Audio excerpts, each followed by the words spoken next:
ధర్మభూమి. అలాంటి ఈ భారతదేశంలోని హిందువులకే ఎలాంటి జీవించే హక్కు లేకుండా భయభ్రాంతులు చేయించే ఈ ఉగ్రమూతక దాడుల్ని మనం మా శివలోహిత వ్యాలీ డ్రీమ్ వ్యాలీ నుంచి మేము ఖండిస్తున్నాము.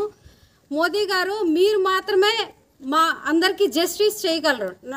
నాట్ ఓన్లీ హిందూస్, ఈవెన్ ఒక క్రిస్టియన్ మహిళ కూడా వాళ్ళ హస్బెండ్ని అడిగారు, మీకు హిందువా ముస్లిమా అని అడిగారు. ఈవెన్ క్రిస్టియన్స్ కూడా there is no way to live in the India. So that every Indian must give ఏ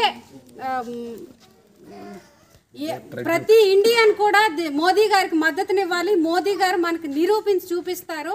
ఈ ఉగ్రమూక దాడులను మాత్రం మనం అందరం తీవ్రంగా ఖండించి మన మన మన ఉనికిని ఈవెన్ మన భూమిలో మనం నివసించడానికి మనకి ఇంత భయంగా ఉంటుందనంటే రేపొది మనం ఈ మన హిందూ అసలు 1947లో ఒక ఇప్పుడు మేము సబ్బవరం అనకాపల్లి జిల్లా సబ్బవరం ఏరియాలోనే కదగొల్లపాలెం గ్రామంలో ఉన్నాము. ఈ శివలోహిత డ్రీమ్ వ్యాలీ రెసిడెన్సీలో ఉన్నాము. ఈ మొన్న జరిగిన కాశ్మీర్ ఘటన గురించి మేము అందరం ఖండిస్తున్నాము. ఇంకోటి ఆర్టికల్ 370 రద్దయిన తర్వాత కాశ్మీర్ అనేది చాలా డెవలప్ అయింది. టూరిజం ప్లేస్గా one of the best tourism ప్లేస్గా డెవలప్ అవుతున్న టైంలో ఇప్పుడు ఈ టైంలో ఈ అటాక్ జరగడం అనేది అందరం కూడా ఖండిస్తున్నాము.